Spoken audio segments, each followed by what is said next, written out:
बिस्मिल्लाहिर्रहमानिर्रहीम। अस्सलाम वालेकुम नादरीन, आप यूट्यूब चैनल देख रहे हैं। मैं इमरान खान हूँ। नादरीन, पाकिस्तान में जो 27वीं आईनी तरमीम हुई है, उस तरमीम के हवाले से बिलाखिर अब अक़वाम मुत्तहिदा का स्टेटमेंट भी आ गया है।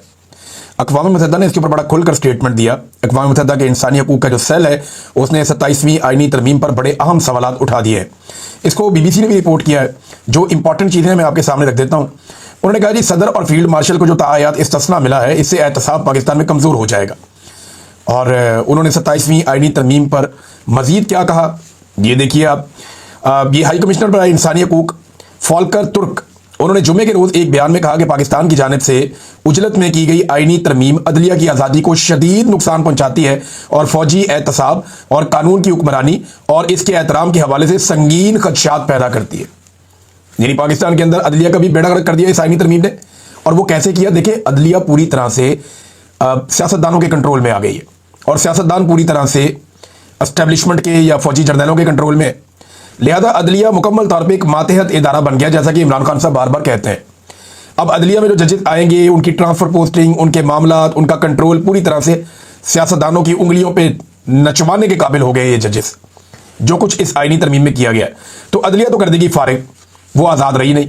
दूसरी जानिब जिस किस्म की तरमीम में इस्तिस्ना दी गई है फील्ड मार्शल आसिम मुनीर साहब को, इससे जो फ़ौज का एहतसाब होना है या फ़ौजी एहतसाब के जो मामला हैं या सिविलियन सुपरमेसी के जो मामला हैं, वो भी ख़त्म हो जाएगी। कानून की हुक्मरानी ख़त्म हो जाएगी और कानून के एहतराम के हवाले से संगीन खदशात पैदा हो जाएंगे या हो चुके हैं इस आईनी तरमीम के बाद। उन्होंने खबरदार किया कि यह तरमीम उस उसूल के मुनाफी है जो कानून की हुक्मरानी की बुनियाद है और पाकिस्तान में इंसानी हकूक़ के तहफ़्फ़ुज़ की ज़मानत देता है। इंसानी हकूक़ भी फ़र्क।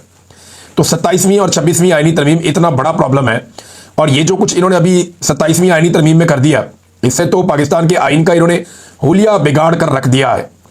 ये तमाम तब्दीलियां मिलकर अदलिया को सियासी मुदाखलत और इंतजामिया के कंट्रोल के ताबे करने के खतरे को बढ़ा देती हैं। ना इंतजामिया और ना ही पार्लियामेंट को इस पोजीशन में होना चाहिए कि वो अदलिया को कंट्रोल करे, उसकी रहनुमाई करे, और अदलिया को अपने फैसलों में किसी भी सियासी असर रसूख से दूर रहना चाहिए। अब जनाब, ये एक है रिपोर्ट। अक़वाम मुत्तहिदा ने भी बता दिया कि पाकिस्तान के अंदर 26वीं और 27वीं खास तौर पे जो आईनी तरमीम है, इसने पाकिस्तान के आइन का ना सिर्फ हुलिया बिगाड़ा बल्कि इंसानी हकूक़, पाकिस्तान में कानून की सरबुलंदी, पाकिस्तान में फ़ौज का एहतसाब, पाकिस्तान में अदलिया की आज़ादी, ये सारी चीज़ें अंडरमाइन होकर ख़त्म हो चुकी हैं। यह है 27वीं आईनी तरमीम का कारनामा। एक अमेरिकन पेपर है नादरीन, और इसके अंदर एक बड़ी इंपॉर्टेंट चीज़ छपी है foreign affairs United states of America से। ये लिखते हैं, पाकिस्तान में खामोश मार्शल लॉ लग चुका है। अगर ये पूरी खबर आप पढ़े ना, इसका पूरा आर्टिकल आप पढ़े, तो आपको समझ आती है कि फौजी हुक्मरानी का एक नया मॉडल पाकिस्तान में बनाया गया। इसमें सारी तफसीलात लिखी गई है, कैसे इमरान खान साहब की हुकूमत को गिराया गया। उसके पीछे ये भी कहा गया कि जनाब उसके पीछे फौजी शामिल थे। फिर शहबाज शरीफ की हुकूमत को बनाया गया। फिर किस तरह शहबाज शरीफ की हुकूमत ने फौजी जर्नैलों के ऊपर इन्हिसार किया। फिर आहिस्ता आहिस्ता किस तरह फौज का सियासत के अंदर मुदाखलत बढ़ता गया। फिर हाइब्रिड मॉडल एक बना दिया गया, दोगला निज़ाम। और उसकी ख्वाजा आसिफ, जो पाकिस्तान का वज़ीर दिफा है, वो बैनुल अक़वामी मीडिया के ऊपर बैठ के तारीफ़ें करता रहा। तो ये पूरा आर्टिकल इस बारे में लिखा है कि पाकिस्तान में अमली तौर पे एक मार्शल लॉ लग चुका है, और ये एक नई तरह का मार्शल लॉ है, खामोश मार्शल लॉ। ये रोला रोला डाल के मार्शल लॉ नहीं लगा। ये फॉरेन अफेयर मैगजीन के मुताबिक, ये जो आज का आर्टिकल है, इसके मुताबिक पाकिस्तान में खामोश मार्शल लॉ लग चुका है और फौजी हुक्मरानी का एक नया मॉडल पाकिस्तान में ज़ेरे तामीर है। और फौज की जो ये काबिलियत है कि वो निज़ाम को कंट्रोल करे, वो लगातार बढ़ती चली जा रही है। खासतौर पे जो इस्तिस्ना वाले मामला हुए हैं, जो कुछ मिलिट्री जनरल्स को मिल गया, जितनी ताकत उनके पास आ गई है, उसके बाद तो अब कंट्रोल करना बहुत मुश्किल है। तो एक तरह का ये मार्शल लॉ है। अब ये आलमी सतह पे आवाज़ें पाकिस्तान में उठ रही हैं। एक और बड़ी इंपॉर्टेंट खबर है, ये सिद्दीक जान साहब ने शेयर की, और ये बड़ी तकलीफ दे खबर है। उन्होंने बताया कि शौकत खानम के अकाउंट्स बंद, जान बचाने वाली अद्वियात की इम्पोर्ट रुक गई है, इंसानी जाने खतरे में, और अकाउंट बंद करने वालों के भी नाम सामने आ गए। अब ये बड़ी ज़्यादती है। देखें, शौकत खानम अस्पताल वो है जिसको सारे ओवरसीज़ पाकिस्तानी या पाकिस्तान के अंदर बहुत सारे लोग इसको फंडिंग करते हैं। जब भी ये कहीं पे पैसा मांगते हैं तो पाकिस्तानी फौरी तौर पे पैसा हाजिर कर देते हैं। वजह यह है कि वहाँ पे गरीब लोगों का, बहुत सारे लोगों का मुफ्त इलाज भी होता है। जो लोग अफोर्ड कर सकते हैं वो पैसे देकर इलाज करवा लेते हैं, जो अफोर्ड नहीं कर सकते उनका मुफ्त इलाज भी होता है। फिर शौकत खानम लाहौर, शौकत खानम पेशावर, शौकत खानम कराची, तो ये अलग अलग प्रोजेक्ट्स हैं और ये फैल रहा है काम, और इसमें बड़े पैमाने पर फंडिंग भी होती है। बहुत सारे लोग मुझे ओवरसीज़ पाकिस्तानियों में मिले, वो कहते हैं जी हम शौकत खानम के साथ जुड़े हुए हैं और हम कई दहाइयों से इसके लिए काम कर रहे हैं। तो यहाँ ये इंतहाई ज़्यादती है मरीजों के साथ। पता नहीं किस किस से इन्होंने क्या क्या बदला लेना है, बहुत ही बेशर्मी है। शाहिद खट्टक साहब ने एक बात बताई है, उन्होंने कहा जी ये आखिरी हफ्ता है, इमरान खान साहब से मुलाकात ना करवाई गई तो डायरेक्शन हमें पहले ही आ चुकी है इमरान खान साहब की। हम पूरे पाकिस्तान में लॉकडाउन कर देंगे, पाकिस्तान पूरा का पूरा बंद कर देंगे और इसका आगाज खैबर पख्तूनख्वा से होगा। शायद खटक ने कहा, मुझे नहीं लगता अब इसकी ज़रूरत पड़ेगी। वजह यह है कि जो टाइम निकालना था पाकिस्तान की एस्टेब्लिशमेंट ने, वो टाइम तकरीबन निकाल लिया गया और मुमकिन है कि इस हफ्ते या एक आधा हफ्ता और डाल के इमरान खान साहब की मुलाकातें दोबारा शुरू करवा दी जाए। ये हो जाएंगी मुलाकातें। बीच में मुलाकात के लिए एक शर्त रखी गई थी कि आपको इमरान खान हम दिखा देते हैं, लेकिन जो वो बात करेंगे वो बात आप बाहर आकर नहीं बताएंगे, आप खामोशी इख्तियार करेंगे। इस पर किसी ने हामी नहीं भरी।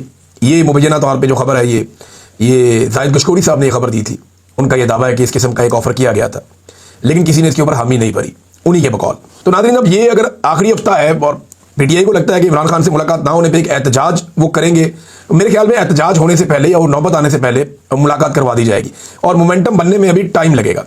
मोमेंटम बन तो रहा है, लेकिन अभी जो प्रॉपर एक मोमेंटम बनता है एक तहरीक का, मुझे अच्छी तरह याद है इमरान खान साहब जब कोई तहरीक शुरू करते थे तो पहले बहुत सारे जलसे करते थे, 1 2 3 4, वो एक एक दिन में 2 2 3 3 जलसे भी करते थे और इतने तूफानी दौरे करते थे इमरान खान साहब हर तरफ कि बहुत एक्टिव आदमी थे वो। 70 साल की उम्र में कमाल जलसे करके इमरान खान साहब पूरा एक मोमेंटम बना लेते थे। जब पाकिस्तान के अंदर लोग तैयार हो जाते थे फिर वो अपना मार्च का या किसी तहरीक का ऐलान करते थे। अब इस वक्त जो है पाकिस्तान तहरीक इंसाफ जो है वो महीने में एक आधा जलसा करती है या महीने में 2 जलसे करती है, तो वो मोमेंटम तो नहीं बन रहा ना। इमरान खान साहब ने तो वर्ल्ड रिकॉर्ड लगाया हुआ है जलसों का, जब उन्होंने मोमेंटम बनाना होता था। बहरहाल अभी तो इमरान खान साहब जेल में है, बाहर लोग जो मौजूद हैं उन्हीं को काम करना पड़ेगा। नाज़रीन, पाकिस्तान की रियासत ये पहली दफा नहीं कर रही जो इमरान खान साहब के साथ हुआ।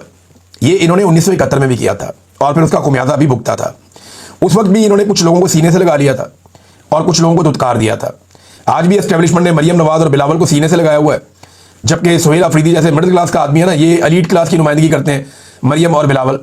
तो एलीट क्लास के बच्चों को, जो सियासी बच्चे हैं, उनको सीने से लगाया हुआ है और जो गरीब का बच्चा है, जो एक मिडिल क्लास फैमिली से आया सोहेल अफरीदी, उसको इन्होंने धुतकारा हुआ है। इनको जहाज़ों में बिठा बिठा के सरकारी प्रोटोकॉल के साथ पूरी दुनिया की सैर करवाई जाती है। उसको जनाब अपने लीडर से मिलने के लिए अडियाला जेल के बाहर सड़क पे बैठना पड़ता है। वो ये बड़ा फ़र्क है, बहुत फ़र्क है। और ये पाकिस्तान की एस्टेब्लिशमेंट का डाला हुआ गंद 1971 में पूरे मुल्क के सामने आया था। खुदा ना खास्ता अब अगर दोबारा ऐसा कुछ हुआ तो इसके लिए जिम्मेदार यही एस्टेब्लिशमेंट होगी। जिन्होंने पहले ये गंद मारा वही लोग अब दोबारा वही हरकतें कर रहे हैं। अब कई हफ्तों तक मरियम नवाज जो है पाकिस्तान से बाहर ट्रैवल करती रहती है, यानी जाती है बाहर ट्रैवल करती है, घूमते फिरते हैं, वापस आ जाते हैं, कोई नहीं पूछता क्या काम किया। सोहेल अफरीदी इमरान खान से मिलने के लिए अडियाला जेल तक आ जाए अदालती ऑर्डर लेकर, तो उसके ऊपर तनकीद के निश्तर चलाते हैं कि जनाब सूबा कैसे चलेगा। भाई जिस वक्त मरियम नवाज जाती है बैरूनी दौरों पे या छोटी सी सर्जरी पे या कहीं लंदन पहुंच जाती हैं, ब्राज़ील पहुंच जाती हैं, जापान के दौरे पे निकल गए, जब ये खातून जाती है एयरफोर्स वन को इस्तेमाल करते हुए, उस वक्त तो कोई नहीं पूछता कि सूबा कैसे चलेगा। और जब सोहेल अफरीदी सिर्फ इस्लामाबाद तक आ जाता है अपने सूबे से निकलकर, तो उससे कहा जाता है जनाब सूबा कैसे चलेगा। ये एक दोहरा मेयार है। पाकिस्तान की मिलिट्री एस्टेब्लिशमेंट इसके पीछे जर्नैल बाकायदा सहाफ़ियों को ये सवाल देते हैं कि जाके इस किस्म के सवाल पूछो जिससे नफरत की फिजा पैदा हो। यानी एक सवाल ऐसा भी करवाया गया सोहेल अफरीदी से, वो बड़ा जुल्म हुआ। मुझे बड़ी तकलीफ हुई वो सवाल सुन के कि जनाब आप अपने सूबे को एक अलग मुल्क बना देंगे, अलग कर लेंगे। वो जब मुझे बात की लोगों ने, उन्होंने कहा जी मुझे बड़ी तकलीफ हुई इस बात से, खैबर पख्तूनख्वा से। उन्होंने कहा ये एस्टेब्लिशमेंट हमारे साथ करना क्या चाहती है, हम पाकिस्तानी हैं, हम हैं पाकिस्तान, पाकिस्तान हमसे है, हम क्यों पाकिस्तान को 2 टुकड़े करेंगे। ये अगर किसी की ख्वाहिश है तो वो खुद अपनी ख्वाहिश बयान करे, हमारे सामने इस तरह की बातें ना फेंकी जाए। तो इस बात की उन्हें बहुत तकलीफ भी हुई थी। तो नाज़रीन, ये मज़ालिम बड़े पुराने चल रहे हैं और अभी तक चल रहे हैं। नवाज शरीफ का एक दावा सामने आया, नवाज शरीफ कहता है कि जी पाकिस्तान टेक ऑफ कर गया, लेकिन नवाज शरीफ इस वक्त इक़्तिदार में तो है, मौजें तो लगी हुई हैं, अपनी बेटी को और अपने भाई को, दोनों को इक़्तिदार दिलवाया हुआ है और ख़ुद भी मौजें कर रहे हैं। लेकिन lieutenant general Sarfaraz Ahmed SIFC वाले, वो तो कह रहे हैं नवाज शरीफ साहब झूठ बोलते हैं। उनका जो स्टेटमेंट है वो ये है कि हमने अपनी मालियाती हालत का सत्यानाश कर दिया है। जो गवर्नर स्टेट बैंक है वो कहता है कि जी बाशी मॉडल बिल्कुल नाकाम हो चुका है। जो मुशीर बराए ये सरमायाकारी है वो क्या होता है उसका, इसके अंदर जो मुशीर है वो ये कहता है जनाब पैसा वैसे ही कोई नहीं आ रहा बाहर से और हमारा गवर्नेंस का मॉडल ही नाकाम है। IMF ने इसके ऊपर एक अलग 225 सफ़ों की रिपोर्ट दे दी।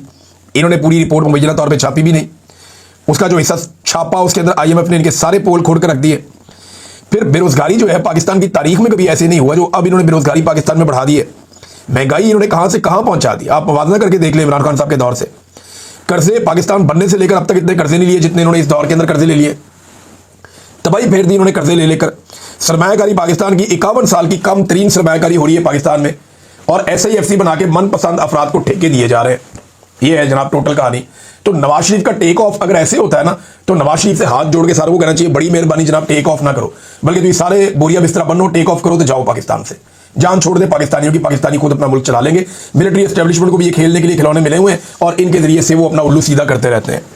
ये सिस्टम नाज़रीन रोज एक बात की गवाही देता है, रोजाना ये सिस्टम गवाही देता है कि इमरान खान से ये सिस्टम डरा हुआ है, ये हुकूमत, ये एस्टेब्लिशमेंट, ये इतने कमजोर हैं और अंदर से इतने खोखले हैं कि ये एक कैदी की मुलाकात और जेल से उसका कोई बयान बाहर ना आ जाए, इस बात से ये लोग खौफजदा हैं। बेशर्मी के साथ गुजरा आते हैं और अगर कहते हैं इमरान खान बड़ी शानदार जिंदगी, शाहाना जिंदगी गुजारा जेल में, जनाब उसकी आज तक शक्ल नहीं देखी पाकिस्तानियों ने। गुज़िश्ता 850 दिन हो गए हैं, पाकिस्तानियों ने इमरान खान की शक्ल नहीं देखी, पाकिस्तानियों ने इमरान खान की आवाज़ नहीं सुनी। पाकिस्तान की तारीख में ऐसा कौन सा दूसरा कैदी है? और कुलभूषण यादव की भी बेशरम की वीडियो बाहर आ गई थी, अभी नंदन की वीडियो भी बाहर आ गई थी, एहसानुल्लाह एहसान तुम्हारे कंट्रोल में था, उसका भी तुमने इंटरव्यू छाप दिया था। और भाई हर एक की वीडियो आ जाती है, ऑडियो आ जाती है, हर एक की शक्ल आप दिखा देते हैं। इमरान खान से इतना खौफ है कि ना उसका चेहरा दिखाते हैं ना उसकी आवाज़ सुनाते हैं, फिर ये कहते हैं इमरान खान शाहाना जिंदगी गुजार रहा है। और भाई मस्जिद तो नवाज शरीफ की थी, जब दिल किया स्टेटमेंट दे दिया। 150 बंदा मिलने के लिए जाता था नवाज शरीफ को जुमेरात वाले दिन, और 150 बंदे की मुलाकातें होती थी। मैंने एवरेज मुलाकातें नवाज शरीफ की निकाल के एक वीलॉग किया था, सारी मुलाकातों की तफसीलात मैंने लेने के बाद उसकी एवरेज निकाली थी, तो 22 मुलाकातें डेली निकल रही थी। 22 मुलाकातें डेली नवाज शरीफ साहब करते थे। सुबह का नाश्ता करते हुए दोपहर का खाना लिखकर देकर भेजते थे ये लोग, दोपहर का खाना खाते हुए रात का खाना लिखकर देकर भेजते थे ये लोग, और रात का खाना खाते हुए सुबह का नाश्ता लिखकर ये भेजते थे। फिजियोथेरेपिस्ट इनके पास दबाने के लिए, उठने के लिए, मालिशों के लिए वहां पे जेल में मौजूद रहते थे। अपने जाती मुआलिज इनके साथ सारा दिन बैठकर गप्पे लगाते थे। जरदारी साहब हुजूम के अंदर बैठकर खाना खाते थे। ज़िया शाहिद साहब ने कैसे कैसे पोल खोल दिए थे जब वो मिलने के लिए गए थे जरदारी साहब को जेल में। ये कहानियां इन्होंने कौम के लिए रखी हुई हैं। नाज़रीन, पाकिस्तानियों को ना अभी इन्होंने एक पिंजरे में बंद कर दिया है, पाकिस्तान को ना एक पिंजरे की तरह इन्होंने बना दिया है। ऐसा लगता है पिंजरे के अंदर रोटी कम है और पाकिस्तानी जो है वो भूखे हैं, परेशान है, गुर्बत की लकीर से नीचे जा रहे हैं। लगातार आधे पाकिस्तानी लगभग गुर्बत की लकीर से नीचे चले गए क्योंकि पिंजरे के अंदर खाना कम है। और पिंजरे को काबू करके जो लोग बैठे हुए ना, ये एस्टेब्लिशमेंट और हुकूमत, वो पिंजरे से बाहर किसी को जाने नहीं दे रहे। अब ये इतला आई है कि 23,000 पाकिस्तानियों को ऑफलोड किया गया है। ये जनाब शहजाद पराशा साहब की खबर है। वो ये कहते हैं कि 23,000 पाकिस्तानियों को मुख्तलिफ वजूहात की बुनियाद पर पहले 6 माह में ऑफलोड किया गया है। मुल्क में बेरोजगारी बढ़ रही है, लोग कर्जे लेकर बाहर जाकर अपने हालात बेहतर करना चाहते हैं, मगर हुकूमत इन्हें लीगल दस्तावेजात के बावजूद इन्हें बाहर जाने नहीं दे रही। यानी वो कह रहे हैं ये बाहर जा नहीं सकते, इनको हमने नहीं जाने देना। यानी एक पिंजरे में पाकिस्तान को तब्दील कर दिया है, जिसके अंदर लोगों को बंद कर दिया है, अंदर खाना मिलता नहीं है, बाहर से खाना लाने नहीं देते। ये हालात इन्होंने पाकिस्तान, और लोगों के पास डॉक्यूमेंट होते हैं, वीजा है ना किसी के पास। यानी आप कैसे फैसला कर सकते हैं ये जाके सऊदी अरब में या दुबई में ड्राइविंग कैसे करेगा? भी उसने वहां जाके लाइसेंस लेना है, वहां जाके वो ड्राइविंग टेस्ट देगा, पास हो गया तो लाइसेंस मिल जाएगा, और भाई नहीं पास होगा तो मजदूरी कर लेगा। वो कुछ तो करेगा ना। यहाँ पाकिस्तान में तो उसको कुछ भी नहीं मिल रहा, मजदूरी भी नहीं मिल रही, और जो वो कमाएगा पाकिस्तान ही भेजेगा। रेमिटेंसेस के ऊपर तो आपका सारा इन्हिसार है। तो ये पाकिस्तानियों के साथ लगातार जुल्म कर रहे हैं क्योंकि इन्हें ये पता चल गया कि पाकिस्तान में लोग रहेंगे तो हम उनके ऊपर हुक्मरानी करेंगे ना। जितनी मिडिल क्लास है, लोअर मिडिल क्लास है या गरीब लोग हैं, वो पाकिस्तान छोड़ छोड़ के जा रहे हैं। पाकिस्तान में स्किल्ड लेबर खत्म हो रही है। असल में इनको इंटरनली एक रिपोर्ट मिली है कि पाकिस्तान के अंदर से जितना हो सके लोगों को रोका जाए। आर्मी चीफ ने बिला वजह ब्रेन गेन का लफ्ज इस्तेमाल कर दिया था। ये ब्रेन ड्रेन ही हो रहा है। पाकिस्तान के जो टेक्निकल लोग हैं वो पाकिस्तान छोड़ छोड़कर बाहर जा रहे हैं और लेबर क्लास बहुत बड़ी तादाद में बाहर जा रही है, जिसकी वजह से स्किल्ड लेबर का पाकिस्तान में फुकदान होता चला जा रहा है। नाज़रीन, एक और जो सोहराब बरकत साहब के हवाले से आज़ाद कश्मीर से भी आवाज़ उठना शुरू हो गई है। और मैं जब आज़ाद कश्मीर के अंदर एक तहरीक चल रही थी तो सोहराब बरकत साहब से राब्ते मेरा, कुछ और जर्नलिस्ट हैं उनसे भी, तो इन्होंने वाकई हक अदा किया था। जब कश्मीर में तहरीक चल रही थी, बड़ी जिम्मेदारी के साथ एक अच्छा कश्मीरी और एक अच्छा पाकिस्तानी होने का इन्होंने हक अदा किया था सोहराब बरकत साहब ने। और उसने, वो बड़ा फिक्रमंद भी था जब लोगों के ऊपर गोली चल रही थी, जब इस तरह के हालात थे, वो बहुत फिक्रमंद भी था अपने लोगों के लिए। तो आज कश्मीर के अंदर आवाज़ उठना शुरू हुई, बड़ी अच्छी बात है, क्योंकि वो कश्मीर का बेटा है, वो कश्मीर के लिए आवाज़ उठा रहा था उस वक्त और उसने कश्मीरी होने का हक अदा किया। तो अब कश्मीर के जो हमारे बहन भाई हैं उनकी भी जिम्मेदारी है कि वो सोहराब बरकत के लिए आवाज़ उठाएं और वो हक अदा करें कि एक अच्छा कश्मीरी और एक अच्छा पाकिस्तानी, एक जिम्मेदार इंसान जो है उसे गिरफ्तार किया गया है और एक झूठे बोगस मुकदमे में, ऐसे मुकदमे में, यानी सनम जावेद का इंटरव्यू कर दिया भाई ये कौन सा मुकदमा है? अभी 24 नवंबर को अदालत के अंदर बाकायदा ये डिप्टी अटॉर्नी जनरल आया, FIA का DG है, उसके डॉक्यूमेंट के ऊपर हर जगह पे लिख कर दिया गया कि जनाब ये किसी केस में मतलूब नहीं है। अब पता चलता है जनाब उसको तो एक केस में इश्तिहारी किया हुआ है। भाई इश्तिहारी आप उसको कहते हैं जो छुपा हुआ आदमी हो, जंगलों में जाके छुप जाए, पहाड़ों पर चला जाए, गायब हो जाए। यानी आपने इश्तिहारी करना है तो एक दौर में मैं भी ऐसे ही गायब रहा हूं पहाड़ों पर, आप उस वक्त मुझे कर सकते थे। आपने इश्तिहारी करना है तो आप कर सकते थे मुराद सईद साहब को कर सकते हैं, या इस तरह आप लोगों को इश्तिहारी कर सकते हैं। लेकिन आप सराब बरकत को इश्तिहारी कैसे कर सकते हैं? भाई रोजाना अपने दफ्तर में आ रहा है, हद नहीं होगी कि जनाब इसको इश्तिहारी कर दिया हमने। वो रोज अपने दफ्तर में आ रहा है, आप उसको इश्तिहारी कर रहे हैं, और अब उसको पकड़ के बंद कर दिया लाहौर में ले जाके, क्योंकि इस्लामाबाद में किसी की हिम्मत नहीं हो रही थी। इस्लामाबाद में करते तो हाई कोर्ट के अंदर पहले ही केस चल रहा था, उन्हें बुला के तौहीन अदालत लगा देनी थी। तो अब मेरी साद रसूल साहब से बात हुई है, दीगर वकला से भी बात हुई है। एक तो केस चलेगा इस्लामाबाद हाई कोर्ट में, वहां तो तौहीन अदालत का केस चलेगा और ये इनके गले पड़ेगा इंशाल्लाह एक दिन। और दूसरा केस जो है वो लाहौर के अंदर चलेगा। अब इस केस के अंदर देखें, सनम जावेद साहिबा का स्टेटमेंट अगर एंटी स्टेट है तो सराब बरकत का उससे क्या लेना देना? अव्वल तो सनम जावेद ने कहा क्या, उसने कहा जी फौज बॉर्डर पे जाए, इससे क्या है, प्रॉब्लम क्या है? फौज ने बॉर्डर पे ही जाना, और फौज ने किधर चले जाना है? उसने फौज को कहीं और तो नहीं भेज दिया ना, पार्लियामेंट में तो नहीं भेज दिया। फौज को उसने अगर कहा होता कि पार्लियामेंट पे घुस जाए, या फौज को कहा होता कि अदलिया पे चढ़ जाए, या कहा होता फौज को कि पार्लियामेंट लॉजेस के अंदर घुस जाए, फिर तो गलत बात थी। लेकिन जब उसने ये कहा कि फौज बॉर्डर पे चली जाए तो ये बहुत अच्छी बात है। इसके ऊपर तो लोग शायरी करते रहे हैं, बहुत सारे शायर माजी में बहुत खुदा के वास्ते बॉर्डर पे जाओ, हमारी औरतें सहमी हुई हैं। ये मुझे बड़ा अच्छा कादम अली खान साहब का शेर है, तो मुझे अगर मैं गलती होगी तो कादम अली खान साहब से माजरत, लेकिन मैंने उन्हीं से ये सुना था। तो ये जो चीज़ है, ये तो लोग कहते हैं ज़बान ज़द-ए-आम है, बहुत पुरानी बात है, हमेशा से लोग कहते रहे। अब इसके ऊपर पकड़ के सराब बरकत को जेल में डाल दिया। वो आगा शेख सरवर, उनके साथ तशद्दुद किया गया, उनको टॉर्चर किया गया, कितनी बड़ी ज्यादती है। राय गुलाम अली को टॉर्चर किया गया, उनके साथ तशद्दुद किया गया, उन्हें शनाख्त परेड में डाल दिया पकड़ के सहाफियों को। हम इंशाल्लाह संडे को यहाँ पे बरतानिया में एहतजाज करेंगे इसके ऊपर, और आप सब लोगों से गुजारिश है जो लोग यहाँ पे मौजूद हैं, ये पोस्टर वगैरह शेयर हो रहा है सोशल मीडिया पे, ये आप भी इसको देख लीजिए, आप लोग तशरीफ लाएं जो लोग वहाँ मौजूद हैं, और ताकि हम आवाज़ उठाएं उन आवाज़ों के लिए जो पाकिस्तान के लिए लगातार आवाज़ उठा रही हैं। DGI SPR कहते हैं जनाब के नॉन कस्टम गाड़ियाँ जो हैं ये करती हैं दहशतगर्दी के वाक़यात। तो DG साहब, ये नॉन कस्टम गाड़ियाँ आती कहाँ से हैं? ये सारी की सारी गाड़ियाँ बॉर्डर से आती हैं। बॉर्डर से इन्हें क्रॉस कौन करवाता है? बॉर्डर पे मेरी ड्यूटी तो नहीं है, ना पुलिस की ड्यूटी है, ना बॉर्डर के ऊपर कोई सियासतदान खड़ा है, ना बॉर्डर के ऊपर कोई आम आदमी खड़ा है, कोई मौलवी भी नहीं खड़ा भी। बॉर्डर के ऊपर तो फौज की ड्यूटी है। तो DGI SPR साहब, ये नॉन कस्टम गाड़ियाँ पाकिस्तान में आती कैसे हैं? पहले तो आप ये बताएं। मेरे पास ऐसी खबरें हैं कि नॉन कस्टम गाड़ियाँ कैसे आती हैं, किस तरह कॉन्वॉयस के अंदर घुसा कर उनको ट्रैवल करवाया जाता है, और एक गाड़ी को पहुंचाने के कौन कितने पैसे लेता है, ये भी मुझे पता है। तो मेरे ख्याल में ये नॉन कस्टम गाड़ियों वाला धंधा बंद करना चाहिए, और अगर इसको करना है तो वफाकी हुकूमत ने पॉलिसी बनाकर देनी है ना। खैबर पख्तूनख्वा में अगर कुछ इलाकों में इस बात की इजाजत है, हत्ता कि बलूचिस्तान में भी कुछ इलाकों में इस बात की इजाजत है कि नॉन कस्टम गाड़ियां चलाई जा सकती है।